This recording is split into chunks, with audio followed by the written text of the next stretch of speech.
So I bought this house when I was fresh out of college in 2018. And while it was probably the best decision I could have ever made, I made a lot, and I made a lot of dumb mistakes in the process of buying this house. So I'm here to share these with you so that you don't make the same mistakes. So one of the first things I would absolutely recommend is make sure you shop your interest rate. When I was straight out of college and I was looking for my home, I basically said, I have no idea how this process works. Shopping interest rates is just as important as comparing prices in any other field. When you're buying cars, you'll shop interest rates or you'll shop prices at different places. When you're going to the grocery store, you'll kind of compare how much this grocery store costs to this one. You're not going to just go to Wegmans and just take, that cost at face value. Now you're going to see what the price is looking like at Walmart. You're going to see what the price is looking like at Whole Foods. So remember, if nothing else, make sure you shop your interest rates when you're buying your home. For me, I was able to secure a 5% interest rate at that time. And for not having such a great credit score, that was pretty decent for me. But per Freddie Mac, if I was to just shop that interest rate, I could have saved on average at least a 1/10 of percentage point. And even now in 2024, on average, if you shop your interest rates, you can save upwards of a 1/2 percentage point. And a 1/2 percentage cut may not sound like a lot, but when you apply that to, let's say, a $300,000 mortgage, that could save you alone about $78 a month, which is enough to cover, let's say, the internet. That's enough to cover eating out twice, a month. So that can carry you a long way. So another thing that I definitely wish I did a lot better at, and that's paying attention to my home inspection. This home behind me, fortunately, was a new construction, but even new constructions come with a lot of issues. And of course, you should have a home inspection report to unveil a lot of that, which comes after you make an offer on your house, on a home, and it's accepted. And then you put down your earnest money deposit. You hire a home inspection company to come out. So the home inspection people basically come out and find out everything that's wrong with the home so that you can discuss with the seller concessions or repairs that they need to make so that you can still feel comfortable with buying the home, or you can choose to back out ultimately. So me buying a home for the first time, I was not aware how important that was. So of course, even with this new construction, there were several issues found with the report, and they provided me the report, and I basically was like, okay. And the seller agreed to fix everything. I made 2 mistakes in that process. One is that I didn't verify that the repairs were complete. And 2, I didn't even pay enough attention to the home inspectors themselves to see exactly what they were inspecting.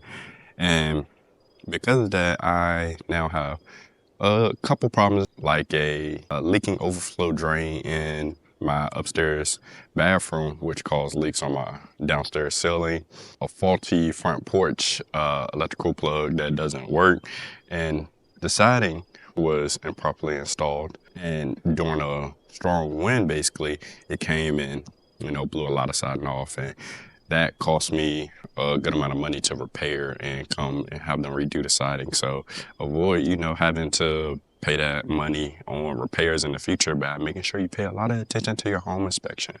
So I know this may sound crazy to y'all, but the third mistake I made when buying my home was rushing. Listen, I had 2 months before I had to move out of the house I was renting with 2 of my friends. And then I decided, you know what? I want to buy a house. And it was other factors. I had a dog at the time and I couldn't have pets. So I was like extra incentivized to go buy a home. And then I decided, hey, I'm gonna just go buy a home. That was probably the most terrible decision I could have made, because 2 months is definitely not enough time to buy a home. You should definitely give yourself a lot longer to buy a home, because what you'll end up in the position of is you'll end up rushing and settling for less than your desired home. Then you'll be right up against the deadline and you'll have to settle with what you have. And that's kind of the situation I ran into. So I would definitely say, do not rush when you're buying a home, like I did. So to follow up on the point about not rushing to buy a home, I would also say 4, don't be indecisive about buying a home. When I was searching for my home, I had stumbled upon a great property.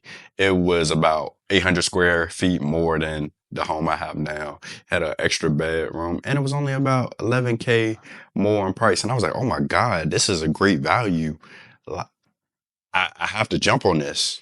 And while I had that thought process, I was also very nervous and apprehensive about making that decision. So I took a couple days to fully decide to follow through on that.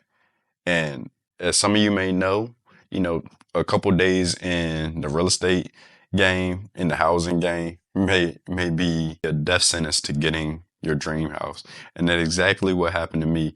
That house was gone. Someone else had already put an offer on that home and it was accepted. So I was out back and I had to fall back on my second option, which is the home you see today. And I love it, but I definitely could have had my number one option as well.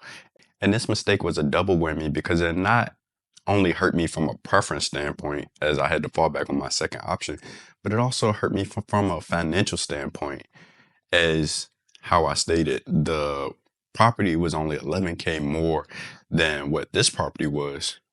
Now it's valued over 30K more than what this property is valued at. Sometimes you have to understand that when you have a good deal, you have a good deal and you should go for it because other people recognize that as a good deal as well. Now, there's a fine line you have to walk because you shouldn't rush and you also shouldn't take forever. You have to kind of find that balance between the two. And the last mistake I would say to avoid, which doubles onto the last point, and that is to vet your agent. Because when I tell you that I took 3 days to wait on this home to put in the offer, that was because my agent told me to take some time to wait and put an offer on the home. Told me, hey, this home is going to be around for a while, so no need to rush.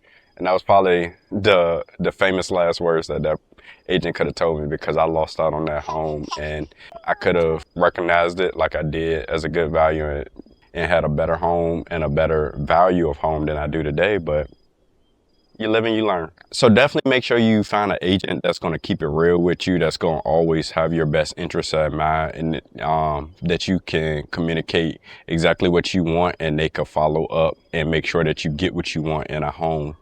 And those are just 5 things that I know for sure that I wish I could have did better when buying a home. So if you resonated with any of these mistakes or can apply any of these to your home search journey, then I'm happy that I could relate these.